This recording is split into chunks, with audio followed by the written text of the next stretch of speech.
es un día muy, pero muy especial. ¿Qué tiene de especial este día? Domingo de Ramos, entrada triunfal. Miren lo curioso. Uno dice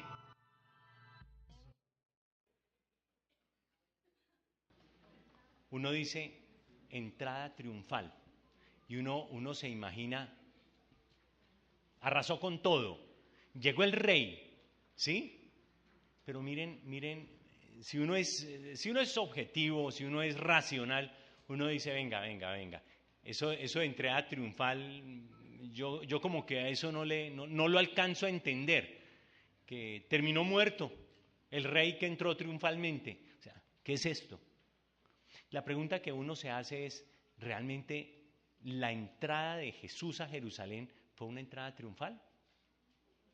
O sea, yo no sé.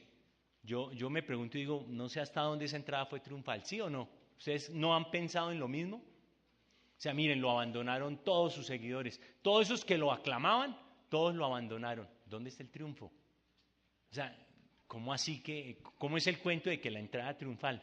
Hoy vamos a aclarar si realmente la entrada de Jesús es una entrada triunfal o no. Ese es el título que tienen las Biblias, la entrada triunfal.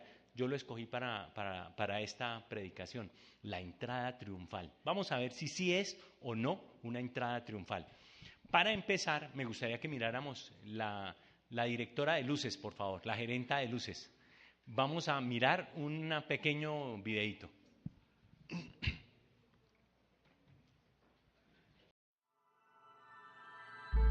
En la tarjeta es un error terrible, pero les puedo mostrar aquí mismo. La virreina es Colombia, es mi error. Sigue siendo una noche maravillosa. I've got my trusty stopwatch, and here they come down the hill. It looks like Ruben is in the lead, and here comes out. And that was a bad idea. At Riverside Park, Rob left. Nos encontramos específicamente en Valle Dorado, en el municipio de Tlalnepantla, Estado de México. Y es que mira, la lluvia fue tan fuerte en este punto de la ciudad que para que tú tengas una idea, mira este poste de luz. Ay. Uy. Ay, híjole. Sí, es...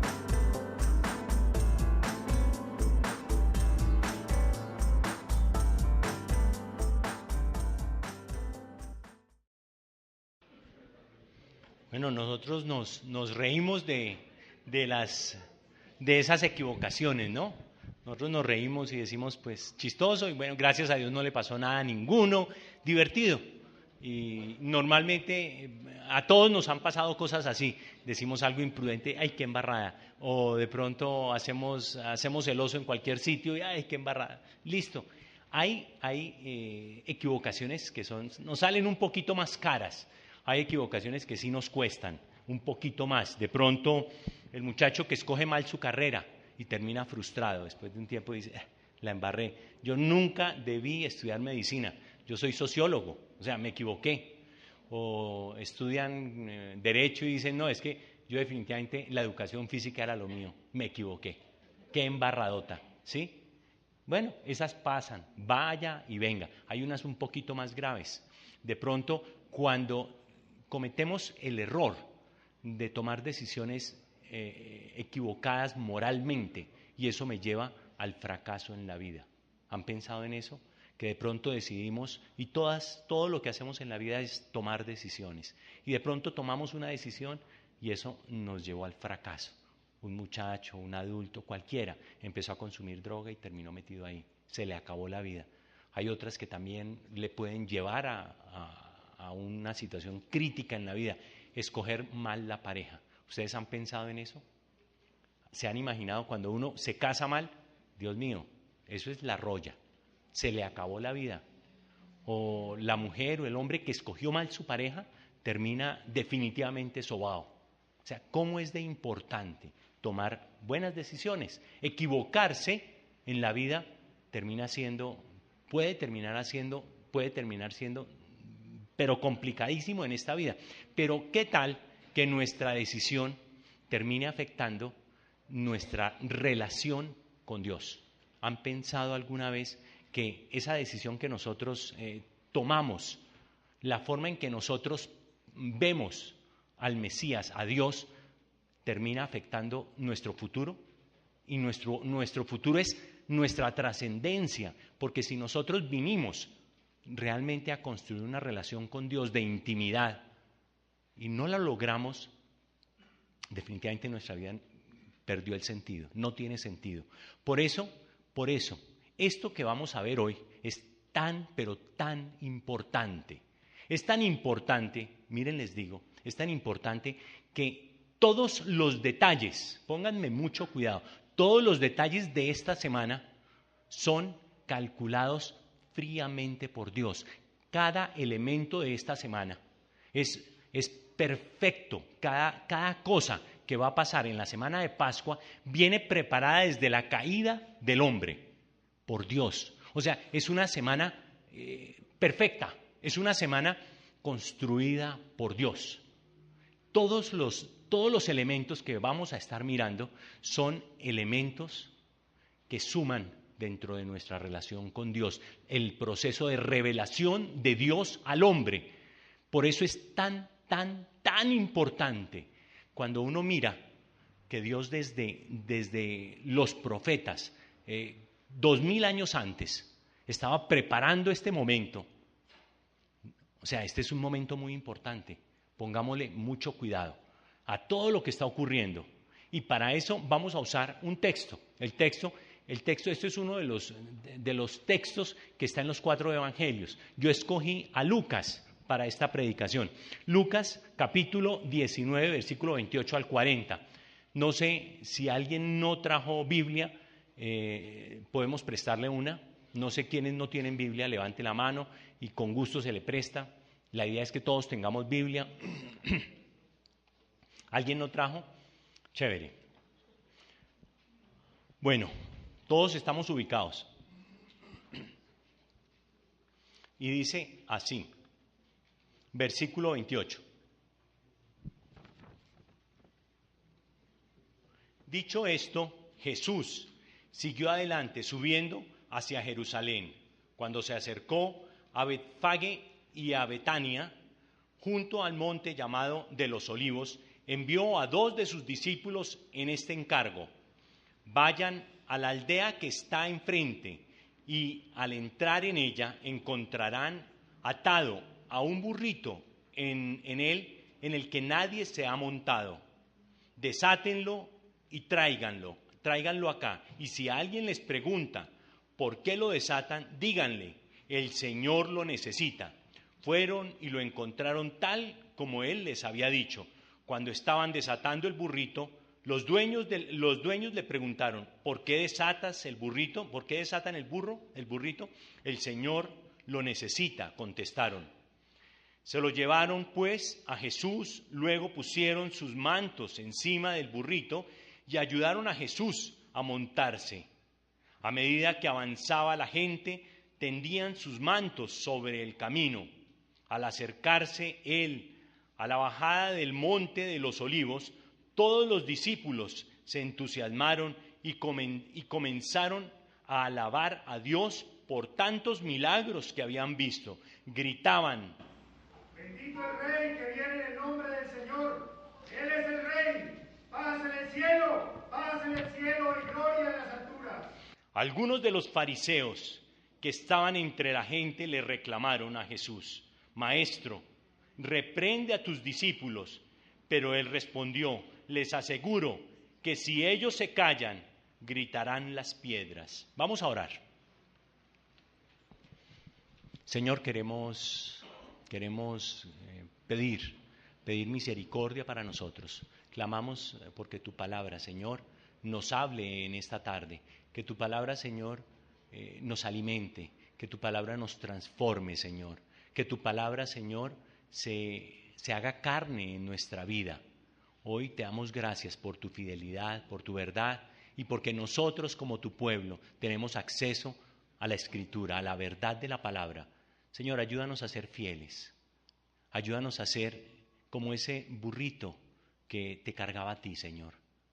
Señor, gracias por tener misericordia de cada uno de nosotros. y que este sea un día de gran bendición para cada una de las familias aquí representadas, Señor. Bendito y alabado seas, Señor. En Cristo Jesús. Amén. El cuadro es un cuadro increíble, es un cuadro, vamos a repasarlo un poco. Vamos a repasar esos momentos claves del cuadro. El Señor lleva desde el capítulo 9 de Lucas diciendo, voy para Jerusalén. Capítulo 9, versículo 51. Voy para Jerusalén. O sea, no llegó ahí de improviso, no llegó ahí de casualidad. Él va para Jerusalén. Tiene un plan perfecto en Jerusalén. Llega a Jerusalén en el día preciso.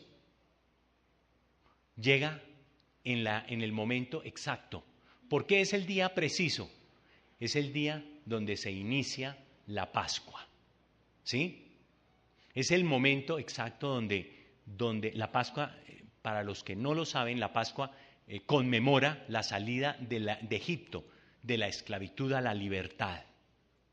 Entonces, todos los oyentes, más de 2 millones de personas, están esperando ese día. Viene un Jesús repleto en su hoja de vida, repleto de parafernalia, repleto de poder. ¿Qué dice la gente? La gente dice, este Jesús ha sanado ciegos, ha sanado parapléjicos, ha levantado personas muertas. Lázaro llevaba 4 días muerto. Hedía, dice la Escritura, hedía el cuerpo de Lázaro, lo levantó. O sea, la expectativa de la entrada de Jesús es una expectativa majestuosa. Y todos están recibiendo al Mesías y tiran las capas, tiran palmas, ¿sí? Para que el Mesías no toque el piso. Es un día de entrada triunfal. ¿Y quién llega? El Mesías. ¿Sí? Ahora vamos a ver los personajes de esta historia.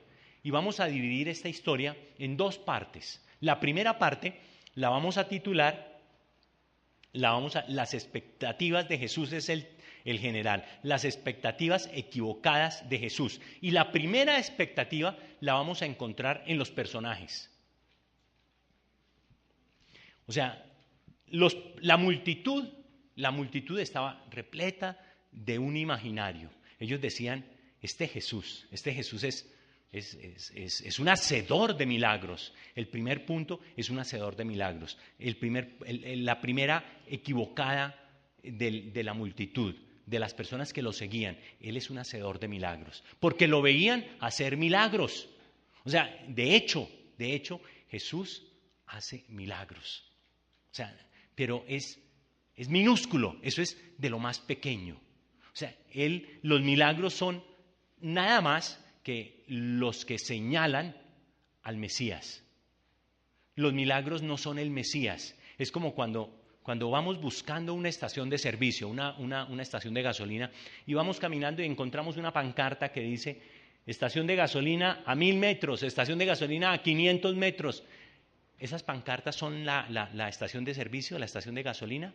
¿Cierto que no?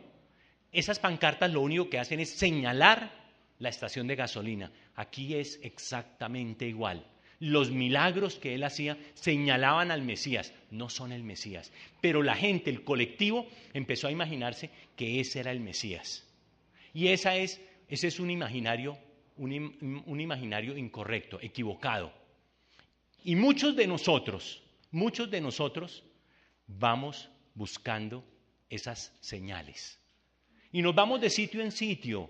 Muchas personas vienen a la iglesia buscando que la familia sea restaurada, que mis hijos sean obedientes porque están en una rebeldía fatal, que de pronto mi familiar se sane o que yo mismo me sane.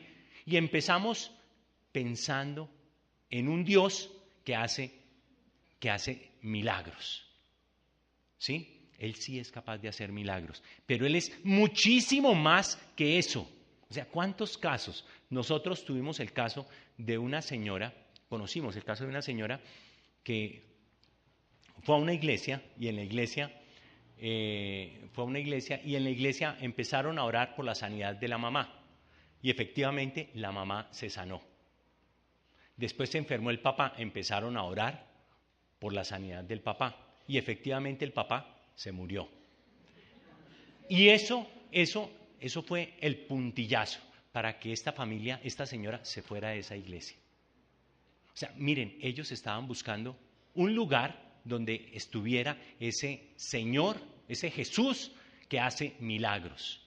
Y nosotros, yo no sé hasta qué punto también estemos buscando a ese Dios, a ese Señor, a ese Jesús que hace milagros. Dios, el Jesús al que nosotros oramos, al que nosotros buscamos, es muchísimo, pero muchísimo más que eso. O sea, esa es una imagen parcial, minúscula, de lo que es nuestro Mesías, nuestro Señor. El segundo grupo de personas que vemos en este gran grupo de más de 2 millones de personas son los fariseos. Los fariseos estaban esperando a un guerrero, lo esperaban a un Mesías guerrero. Uno se imagina en la historia anterior, uno se imagina quiénes hoy están buscando experiencias de ese estilo. Y yo creo que el mundo entero está buscando experiencias de ese estilo. Las iglesias están llenas de personas buscando un Dios de ese estilo. Y también las iglesias están buscando un Dios guerrero, un rey guerrero, ¿sí? Cuando los fariseos veían al Señor Jesús llegar en un burrito, en un pollino. O sea, era un burrito pequeñito, un hijo de asna, pequeñitico. Ustedes se lo imaginan, apenas yo creo que los pies le tocaban el piso. Y él llegaba caminando con el burrito. O sea, era una imagen, esto es un guerrero. O sea, ellos estaban esperando a alguien, a un rey guerrero que dijera, no, o sea, vamos a acabar con los romanos. O sea, los romanos no pueden seguirnos subyugando, vamos a arrasar con ellos. Ese Mesías que ellos esperaban no era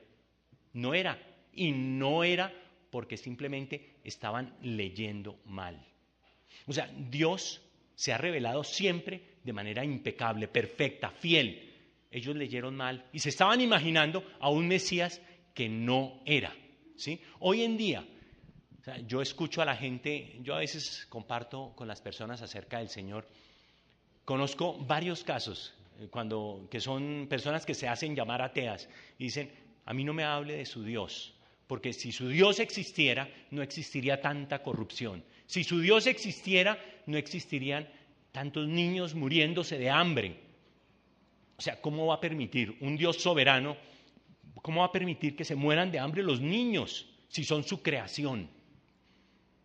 O sea, miren que están esperando y eso los lleva a tomar la decisión de no creer, porque están esperando a un Dios que les resuelva esos problemas. Pero Dios sí los puede resolver, pero Él va muchísimo más allá.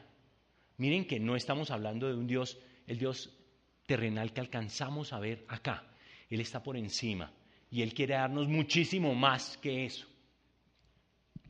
Hay una tercera y equivocada imaginario que tenemos sobre el Mesías. El tercero es a un gobernante, a un rey gobernante, que esa era la perspectiva que tenían los discípulos. O sea, recordemos a los discípulos estuvieron compartiendo con Jesús en ese ministerio durante 3 años. Lo habían visto hacer muchísimas cosas.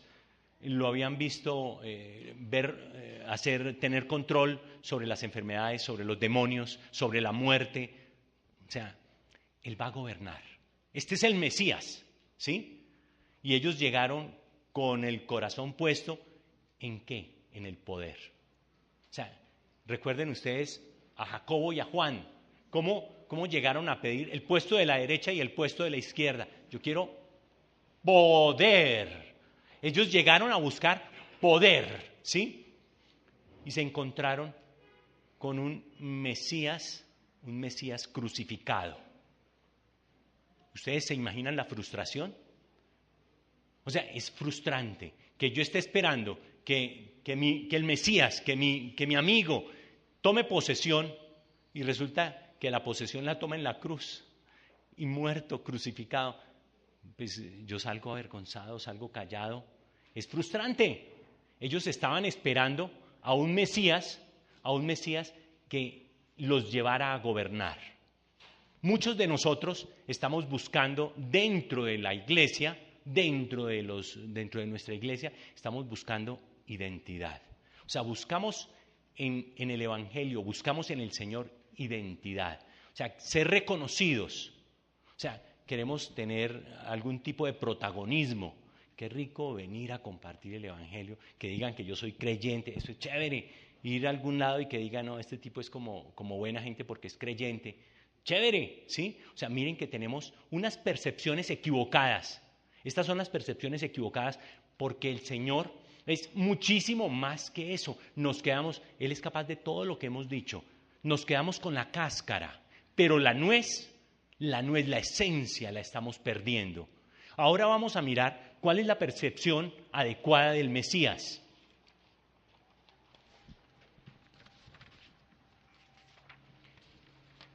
Las expectativas correctas del Mesías, que es el segundo punto que tenemos en los bosquejos, ¿sí? Cuando el Señor llega en el burrito y pasa por la multitud, o sea, miren que ese evento estaba profetizado en Zacarías. Era un evento que todos los oyentes, que todos los que estaban ahí, lo habían leído, pero no lo habían entendido. O sea, la lectura era sencilla. Vamos a leer a Zacarías 9:9. ¿Qué nos dice?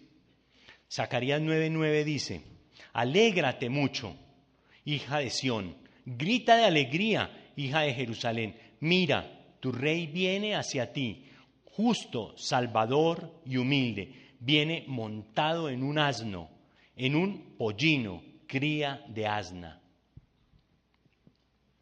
Miren que ellos todos conocían las profecías. Ellos, o sea, qué cosa tan extraña, que lo que Dios había dicho estaba por debajo, oculto por las expectativas que ellos tenían, el imaginario que ellos tenían. Ellos tenían un imaginario que los llevó a enceguecerse. Y a nosotros nos puede ocurrir exactamente lo mismo, buscar las cosas pequeñas, minúsculas, y perdemos la dimensión que el Señor tiene para nosotros. Es una dimensión muchísimo más grande, está por encima de la carnalidad, de lo humano. Él tiene un plan para restaurarnos de manera íntegra, de manera total. Cuando se restaura nuestra esencia, nuestro corazón, se restaura nuestra vida. Todo lo demás se restaura. Entonces, todo lo que estamos buscando, a ese Dios milagrero, a ese Dios guerrero, a ese Dios poderoso que puede gobernar, ese Dios, todas esas cosas minucias, pequeñas, terminan desapareciendo, porque nuestro corazón se afina, se pone acorde con el corazón de Dios. Yo creo que ese es el punto que al que debemos apuntar. Entonces, miren cómo empezamos a descubrir al Mesías. Empezamos a descubrirlo en qué. Lo primero, ustedes tienen en sus bosquejos a un Mesías fiel, ¿sí? ¿Por qué fiel? ¿De dónde sale eso de fiel? Mire, él es fiel porque todo lo que prometió lo cumple. Todo lo que ha prometido lo está cumpliendo. Él es fiel porque esas promesas, esas profecías que hizo, las cumplió y las está cumpliendo. Él es fiel.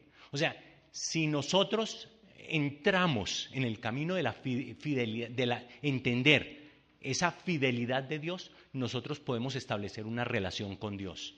Él es absolutamente fiel. Esa es la condición, creerle a Él. Y creerle a Él, lo hemos dicho muchas veces. Y cada vez que ustedes me vean parado acá, voy a repetir exactamente lo mismo. No me interesa que ustedes digan qué tipo tan cansón. Porque si eso queda en el corazón de ustedes, quedó todo.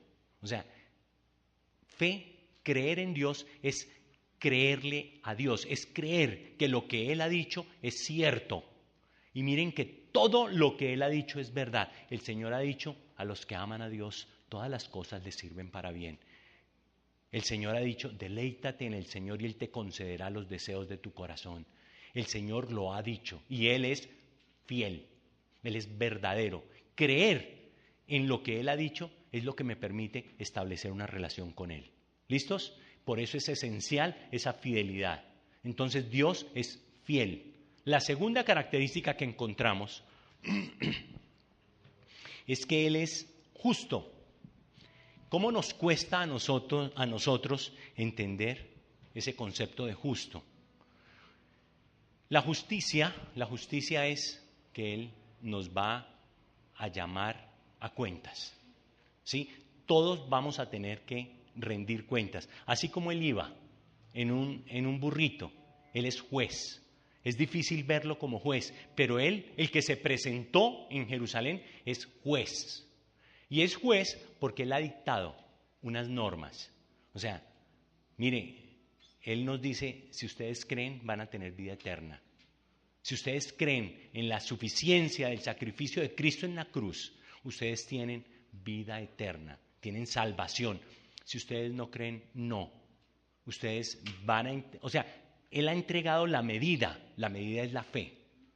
Y Él hace juicio con todos. Y tenemos abogado, si hemos asumido, de todas maneras, vamos a presentarnos al juicio, pero el juez y el abogado son el mismo. Y el juez va a decir, estos ya pagaron la cuenta. Jesús dice, pagué la cuenta por ellos y vamos a ser libres por esa misma razón. Pero para eso debemos creer. El paso es creer. Lo importante, lo esencial es creerle a Él en lo que Él ha dicho. Entonces, Él es fiel, pero también es juez, es justo, y Él nos va a pedir cuentas a todos. Lo tercero, Él es Salvador. Este Mesías, para que no lo tengamos en un imaginario equivocado, es Salvador. Y es Salvador porque Él vino a salvarnos. Miren el momento histórico donde ocurrió la Pascua. La Pascua representaba la salida, la liberación de los egipcios, de la esclavitud. Y liberación también representaba para nosotros hoy la liberación del pecado. Y Él se entregó por decisión propia, se entregó en la cruz por nuestros pecados. ¿Sí? Y se entregó y por eso es el Salvador. Él está pagando el precio. Ese precio que representa su vida, su cuerpo, su sangre, lo pagó Él por cada uno de nosotros, por usted y por mí. Si Él no hubiese entregado su vida por nosotros, nosotros estaríamos condenados a muerte, a la separación eterna de Dios. Pero Dios entregó su vida por nosotros. Entonces es Salvador. Pero también encontramos a un Dios, a un Mesías humilde. Salvador y humilde, dice Zacarías. No es fácil entender esa dimensión. La dimensión de la humildad. Miren que él siendo Dios, siendo Señor de señores, Él se hizo siervo, siendo Dios se encarnó. O sea, siendo el Todopoderoso, vino a servirnos. Siendo nosotros sus enemigos, Él murió en la cruz por nosotros. Todos esos son actos de humillación, de humildad. Entonces, el Dios revelado, el Dios de la Pascua, ese Dios es un Dios humilde que se acercó a nosotros siendo aún nosotros pecadores. O sea, miren ese acto de humildad tan grande. O sea, miren que ya tenemos 4 elementos. Fidelidad, ¿cuál es el segundo? Es justo. ¿El tercero? ¿Es qué? Salvador. ¿El cuarto? Humilde. ¿Y el quinto? O sea, miren que ese llegar en un burrito llegar en un burrito era un acto de los reyes. Podían llegar en un burro grande, y llegaban en un burro grande porque era símbolo de paz. Vengo a traer paz, no vengo en son de guerra, ¿sí? Jesús vino diciendo, yo vengo en son de paz. ¿Y cuál era el concepto que traía el Señor? Vengo a traerles paz. Vengo a traerles paz entre Dios y un mundo pecador. Vengo a traerles reconciliación con Dios. O sea, yo soy el portador de ese mensaje de reconciliación. Entonces, ese Jesús, ese Mesías, traía reconciliación. Miren que la dimensión es muchísimo más grande que los milagros solamente. Los milagros lo señalaban, el poder lo señalaba, pero Él es muchísimo más que eso. Cuando se restaura nuestro corazón en esa dimensión, cuando comprendemos, tenemos un imaginario adecuado del Mesías, miren que todo lo demás lo logramos entender. Entendemos por qué hay tanta maldad, por qué hay muerte, por qué hay corrupción. Entendemos que Dios es soberano y Él está cumpliendo un plan perfecto. Y que nuestra labor realmente es una labor de comunión con Él. Porque de esa manera nosotros entendemos el plan de Él y nos unimos al plan de Él. No existe una manera diferente. O sea, necesitamos vivir en una dimensión diferente, una dimensión de comunión. Miren que el plan de esta entrada triunfal de la Pascua, o sea, nosotros estamos acostumbrados a ver la Pascua de una manera a veces tradicional. O sea, es simplemente, yo recuerdo que mi mamita, iba a visitar 7 iglesias y nos llevaba de la mano y todos hacíamos un recorrido por las iglesias.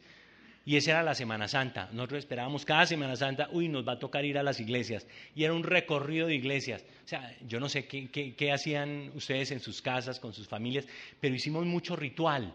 Otros, las vacaciones, ¿no? Semana Santa, descanso, los que están en los colegios o en la universidad. Una semana de descanso, rico.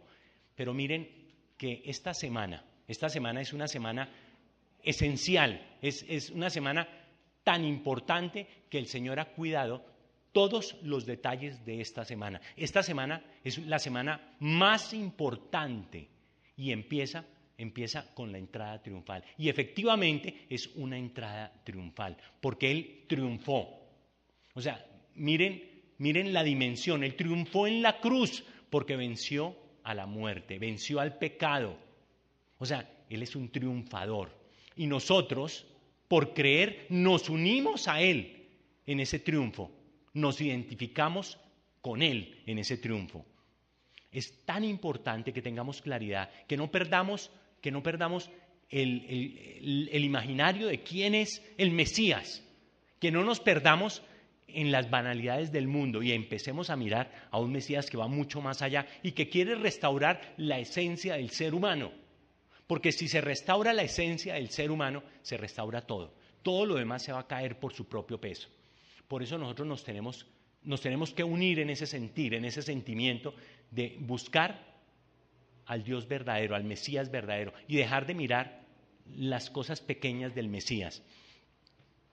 Vamos a leer un versículo que lo encontramos en Hebreos 4:16. Dice, así que acerquémonos confiadamente al trono de la gracia para recibir misericordia y hallar la gracia que nos ayuda en el momento que más lo necesitamos. Yo creo que el Señor quiere que nosotros vayamos a Él con una actitud diferente, reconociendo realmente quién es Él, no lo que Él hace. Claro que Él lo puede hacer, todo eso que necesitamos, Él lo puede hacer, pero Él quiere ir muchísimo más allá. Esa es la invitación de esta tarde, que nosotros podamos buscar a nuestro Padre Celestial por quien es Él, no por lo que nos puede dar. O sea, perdamos esa conciencia interesada de buscarlo por lo que nos puede dar. Empecemos a buscarlo por quien es y van a ver cómo nos cambia la vida, cómo nos cambia nuestra esencia, cómo nos cambia el futuro, porque el Señor quiere que nosotros podamos vivir un futuro pleno de santidad, de prosperidad, pero eso nace en nuestra esencia, no en lo que Él hace. Y si lo conocemos a Él en su esencia, vamos a lograrlo. Vamos a lograr una relación de intimidad profunda con Él. Y que esta semana sea una semana realmente de intimidad con Él. Que lo busquemos de manera intencional, de manera certera, de manera sincera, que lo tratemos de conocer a cada instante. Que esta sea una semana diferente porque logramos conocer un poquito más a nuestro Señor. Vamos a orar. Vamos a orar porque el Señor nos ayude en ese propósito. Dios Todopoderoso, queremos dar gracias. Gracias porque tú eres fiel, Señor. Porque, Señor, tú todo lo tenías preparado para este momento. Este es el clímax de tu ministerio. Tú tenías preparada la salvación para nosotros. Tú tenías preparado, Señor, una llegada en humildad para que te conociéramos en tu verdadera dimensión, en esa dimensión que sobrepasa todo entendimiento. Señor, hoy clamamos porque nosotros, Señor, tengamos un adecuada imaginario tuyo, Señor.